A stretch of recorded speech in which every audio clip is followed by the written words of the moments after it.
어떤 사랑은 믿음 위에 서 있습니다. 어떤 가정은 그 믿음으로 지탱됩니다. 하지만 만약 그 믿음이 무너진다면, 만약 세상에서 가장 사랑했던 사람이 당신의 아이를 해쳤다면, 당신은 무엇을 선택하시겠습니까? 이것은 한 엄마의 이야기입니다. 세상이 외면했지만 그녀는 싸웠습니다. 가족이 등을 돌렸지만 그녀는 멈추지 않았습니다. 왜냐하면 그녀에게는 지켜야 할 아이가 있었으니까요. 지금부터 들려드릴 이야기는 사랑과 배신, 그리고 용기에 관한 진실입니다. 그날도 늘 그렇듯 평범한 하루의 끝이었다. 부엌에선 저녁국이 끓고 거실에선 남편이 TV를 보며 웃고 있었다. 욕실에서는 딸의 웃음소리가 들렸다. 그 웃음소리가 그때까진 세상에서 제일 따뜻했다. 물장구 치는 소리, 아빠, 물총놀이 하자. 남편의 웃음소리까지 섞여 들렸다. 그 순간 내 마음은 참 평화로웠다. 이게 행복이지. 그렇게 생각하며 나는 설거지를 마저 했다. 그런데 잠시 후 웃음소리가 멎었다. 대신 낮게 떨리는 울음소리가 들려왔다. 아파. 순간 심장이 철렁 내려앉았다. 문틈 사이로 본 아이는 수건으로 몸을 감싼 채 울고 있었다. 왜 그래? 어디 아파? 그 아이가 작게 속삭였다. 아빠가 세게 했어. 그 말이 머릿속에서 맴돌았다. 아니야. 남편은 그런 사람이 아니야. 피곤해서 실수했겠지. 나는 스스로를 그렇게 설득했다. 그때는 믿고 싶었다. 그를, 우리 가정을. 밤이 되어 욕실을 치우다 타올에 묻은 작은 붉은 자국을 보았다. 순간 손끝이 떨렸다. 그냥 긁힌 거겠지 그렇다고 믿으며 타올을 세탁기에 밀어 넣었다. 그날 밤 잠이 오지 않았다. 새벽 3시 천장을 바라보며 중얼거렸다. 내가 이상한 거야. 예민해진 거야. 하지만 아이의 울음소리가 귓가에 맴돌았다. 아파 그 한마디가 자꾸만 가슴을 파고들었다. 다음 날 남편은 아무 일도 없다는 듯이 출근 준비를 했다. 그의 얼굴을 보는데 이상했다. 평소엔 다정하던 눈이 오늘따라 피하듯 흔들렸다. 그 미세한 떨림이 나를 더 불안하게 만들었다. 며칠째 아이는 밤마다 울며 깼다. 엄마 아빠 오면 싫어. 나는 그 말이 무슨 뜻인지 알면서도 모른 척했다. 모른 척하는 게 더 쉬웠으니까.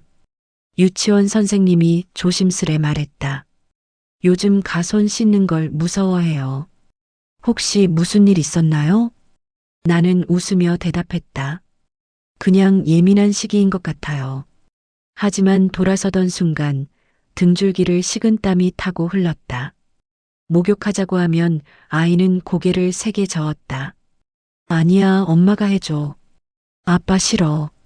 그날 밤 나는 처음으로 남편을 몰래 의심했다. 그 의심이 죄처럼 느껴져 눈물이 났다. 시어머니가 집에 찾아왔다. 요즘 애가 왜 이렇게 까칠해졌냐? 그 말에 아무 대꾸도 못했다. 아이의 얼굴을 보는 순간 마음이 무너졌기 때문이다. 남편은 내 눈을 똑바로 바라보며 말했다. 괜히 이상한 생각하지 마. 애가 장난친 거야. 그 말이 너무 차분해서 더 무서웠다. 그날 밤 나는 잠들지 못했다. 옆에서 자는 남편의 숨소리가 낯설었다. 같은 집, 같은 이불 속인데 왜 이렇게 멀게 느껴질까? 결국 아이를 데리고 병원으로 갔다. 아이의 손을 꼭 잡았다. 엄마가 옆에 있을게. 아무 일도 없어. 그 말이 스스로를 위한 위로였다는 걸 나중에 알았다. 의사는 아무 말도 하지 않았다. 검진이 끝난 뒤 잠시 고개를 숙였다. 어머니, 잠시 제 방으로 오시겠어요? 그 한마디에 다리가 풀렸다. 의사는 단호하게 말했다. 이건 단순한 사고가 아닙니다. 내가 믿고 있던 모든 게 산산이 부서지는 소리가 들렸다. 의사의 목소리가 낮게 떨렸다. 지금 당장 경찰에 신고하세요. 세상이 멈춘 것 같았다. 숨이 막히고 귀가 멍해졌다. 경찰에 신고요? 그 순간 모든 게 흐려졌다. 복도 벤치에 앉아 아이를 안았다. 엄마 괜찮아, 괜찮아. 하지만 내 목소리는 떨리고 있었다. 의사의 말이 귓가에 계속 맴돌았다. 신고하세요. 밤새 울었다. 남편의 사진을 바라보다가 결국 핸드폰을 들었다. 경찰서 번호를 눌렀다. 손이 떨렸다. 저 신고하려고요. 누구를요? 제 남편을요. 그날 나는 세상에서 가장 믿었던 사람을 의심했다. 그리고 그 의심이 진실이었다. 진실은 잔인했다. 그러나 더 잔인한 것은 그 진실을 외면했던 나 자신이었다. 차가운 바람이 얼굴을 때렸다. 경찰서 문 앞에서 한참을 서 있었다. 내가 지금 뭘 하려는 거지? 하지만 뒤를 돌아보니 아이가 있었다. 그 아이를 지켜야 했다. 경찰은 조용히 물었다. 남편의 이름은요? 입술이 굳었다. 그 이름을 적는데 5분이 걸렸다. 내 손끝이 부들부들 떨렸다. 그날 밤 남편은 귀가하지 않았다. 전화는 꺼져 있었고 회사에도 출근하지 않았다. 경찰은 당분간 따님과 함께 계세요라고 말했다. 그 말이 오히려 더 무서웠다. 다음 날 아침 동네가 웅성거렸다. 누군가 내 창문을 힐끗거렸다. 저 집에 무슨 일 있대? 나는 커튼을 닫았다. 그 말들이 창보다 더 차갑게 느껴졌다. 내가 미쳤구나? 내가 뭘 봤다고 그런 짓을 해? 시어머니의 목소리가 날카로웠다. 어머니, 전 그냥 아이를 지키고 싶어요. 가정을 이렇게 망칠 거야? 그 말에 눈물이 흘렀다. 하지만 마음은 단단해졌다. 조사실의 불빛은 유난히 차가웠다. 형사가 조심스럽게 말했다. 남편이 부인에게 말하던 중 당신을 원망했다고요. 저를요? 내가 뭘 그렇게 잘못했냐고. 그랬답니다. 그 순간 눈앞이 아득해졌다. 아이의 상담 치료가 시작됐다. 그림 속 아빠는 손에 이상한 막대를 들고 있었다. 그걸 본 상담사는 조용히 눈을 감았다. 엄마, 이건 뭐야? 나는 대답하지 못했다. 며칠 후 남편이 돌아왔다. 현관에 들어서자마자 그는 말했다. 왜 그렇게까지 했어? 그 눈빛에는 분노도 후회도 없었다. 오히려 적막했다. 남편은 낮은 목소리로 말했다. 넌 날 망쳤어. 내가 날 이렇게 만들었어. 그 한마디가 내 귀에 박혔다. 그는 사과하지 않았다. 그는 변명했다. 그날 밤 경찰이 들이닥쳤다. 이모 씨, 체포영장입니다. 남편은 미소를 지었다. 봐라, 다 내 탓이야. 나는 입을 막고 울었다. 아니야, 내 탓 아니야. 남편이 사라진 후에도 아이는 밤마다 울었다. 아빠가 또 와. 그 말에 나는 등을 끌어안았다. 이제 안 와. 엄마가 지켜줄게. 그 약속을 꼭 붙잡았다. 긴 싸움이 시작됐다. 증거, 진술, 변호사. 그 모든 게 내 일상이 됐다. 사람들은 말하지 않아도 나를 피했다. 나는 혼자가 됐다. 넌 그 집안에 불을 질렀다. 시댁은 나를 파문했다. 친정에서도 그냥 조용히 덮자 했다. 그런데 어떻게 조용히 덮을 수 있을까? 아이의 눈물이 있는데. 어느 날 기자가 연락했다. 혹시 인터뷰 가능하신가요? 나는 잠시 망설였다. 그건 단지 기사가 아니라 세상에 대한 외침이었다. 네, 하겠습니다. 기사가 나간 그날 세상은 두 쪽으로 갈라졌다. 용감한 엄마와 가정을 깨뜨린 여자. 나는 둘 다였다. 밤마다 낯선 번호로 문자가 왔다. 후회하게 될 거야. 겁이 났다. 그러나 지지 않았다. 겁보다 다시 잃는 게 더 무서웠으니까. 법정안 남편이 내 앞을 지나갔다. 그의 눈은 여전히 나를 탓했다. 넌 날 배신했어. 나는 속삭였다. 난 우리 아이를 지켰어. 피고는 징역년을 선고합니다. 그 말에 숨이 멎었다. 모든 것이 끝난 듯 했지만 내 안에서는 아직 끝나지 않았다. 남편의 물건이 사라진 집, 냉장고 속 반찬, 칫솔 하나까지. 모든 게 공기처럼 가벼워졌는데 이상하게 집이 더 무거워졌다. 몇 달 뒤 아이가 처음으로 웃었다. 엄마, 나 이제 괜찮아. 그 말에 눈물이 났다. 그 웃음 하나로 세상이 다시 돌기 시작했다. 세상은 아직 냉담했다. 그런 일은 집안 망신이지. 그 말에 나는 조용히 미소 지었다. 그래요. 집은 무너졌지만 아이는 살았어요. 라디오 인터뷰에서 진행자가 물었다. 당신은 남편을 용서했나요? 나는 잠시 침묵했다. 용서요? 아니요. 다만 포기했어요. 미움마저 제 인생을 먹게 두고 싶지 않아요. 창문을 여니 따뜻한 바람이 들어왔다. 아이의 머리카락이 바람에 흩날렸다. 그제야 깨달았다. 진실은 나를 무너뜨렸지만 그 속에서 다시 나를 세웠다. 오늘도 아이가 웃었다. 그 웃음을 지키는 게 내 인생의 전부다. 그 일기를 쓰며 나는 웃었다. 처음으로 진짜 평화를 느꼈다. 모든 것이 끝난 건 아니었다. 하지만 나는 알고 있었다. 세상에서 가장 믿었던 사람에게서 아이를 지켜낸 사람으로 나는 다시 살아가야 했다. 진실은 나를 무너뜨렸지만 그 진실을 마주한 순간부터 무너진 뒤에 남는 건 상처뿐만 아니라 그 상처를 꿰매는 손끝의 결이었다. 새벽 나는 증거 서류를 펼쳐놓고 또 하나의 커피를 끓였다. 손은 떨렸지만 눈빛은 일정했다. 밤마다 같은 문장을 되뇌었다. 내가 이 싸움을 멈추면 아이는 계속 아파할 것이다. 그 생각 하나로 결심은 더 굳어졌다. 변호인은 담담했다. 증거가 핵심입니다. 감정을 배제하고 사실만 정리합시다.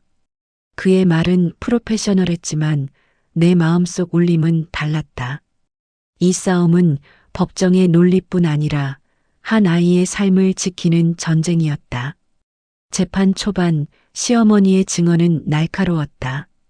그녀는 눈을 감고 말했다. 우리 집안에 이런 일이 있을 리가 없어요. 법정에서 들려오는 그 목소리는 칼날 같았다. 나는 숨을 참았다. 진실은 왜 이렇게도 가혹한가. 신문 한 구절이 날카롭게 나를 찍었다. 가정 파탄의 주범. 사람들은 제목만 보고 손가락질을 했다. 하지만 그 제목 뒤엔 내가 매일 밤 달래던 작은 손과 떨리는 숨이 있었다. 마주치는 눈마다 거리를 두었고 귓속말은 끝이 없었다. 어쩌다 저런 일이. 그 말들은 내게 상처를 주려는 의도가 아니었다. 다만 이해하지 못하는 사람들 앞에서 나는 점점 더 외로워졌다. 전문가의 상담실은 따뜻했지만 아이의 눈빛은 멀었다. 그가 그린 그림들은 언제나 어딘가 어두웠다. 엄마, 무서워. 그 말에 나는 무릎을 꿇고 싶었지만 대신 조용히 그의 손을 잡았다. 엄마가 여기 있어. 널 지켜줄게. 밤이면 자꾸만 스스로를 책망했다.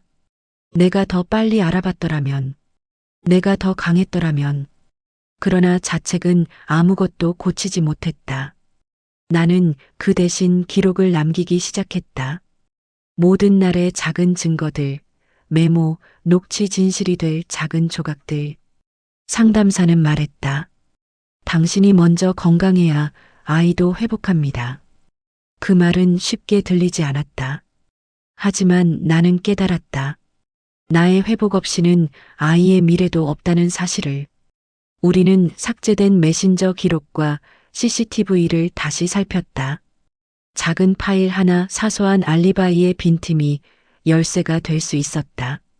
밤을 새워 복구한 파일은 우리의 희망이 되었다.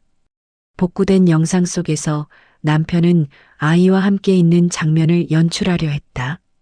그 연출 속 어색한 손놀림과 불일치가 드러났다. 진실은 파편처럼 흩어져 있었지만 우리는 그 파편을 모아 전체를 만들었다. 그 중 하나는 결정적이었다. 밤늦게 찍힌 한 통화 녹음, 거기서 들린 숨소리와 말투는 모든 것을 뒤집었다. 나는 그 소리를 들으며 처음으로 안도의 한숨을 쉬었다. 이제야 시작이구나. 증거가 쌓이자 남편은 더 이상 태어날 수 없었다. 그의 얼굴이 서서히 굳어갔다. 어느 순간엔 분노, 어느 순간엔 공포가 섞인 그 표정이 법정에 들어섰다. 그의 허점이 드러나는 순간 나는 차갑게 웃었다. 이제 끝장을 보자. 법정은 냉정했다. 검사는 자료를 조리 있게 펼쳤고 나는 그 앞에서 아이의 이름을 불렀다.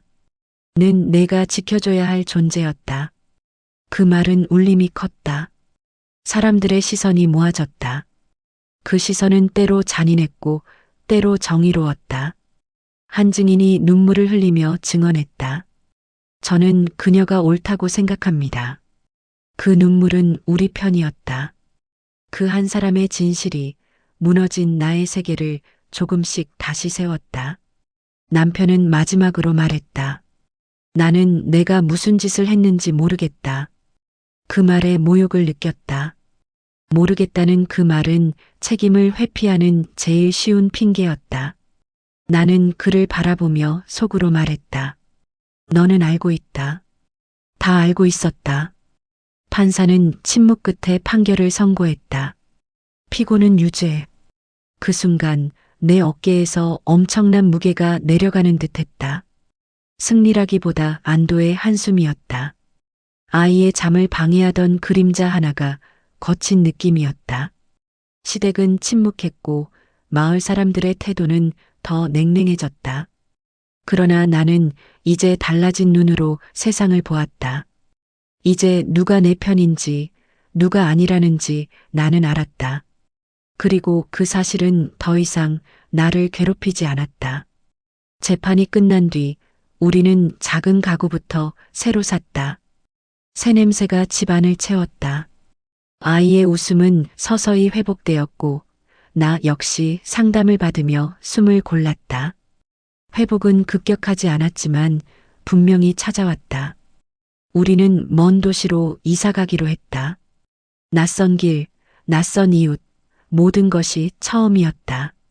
그러나 그 새로움은 두려움이 아닌 희망으로 다가왔다. 새로 시작할 수 있다는 생각이 나를 조금 가볍게 만들었다. 첫날 밤 나는 창가에 앉아 아이를 바라보았다.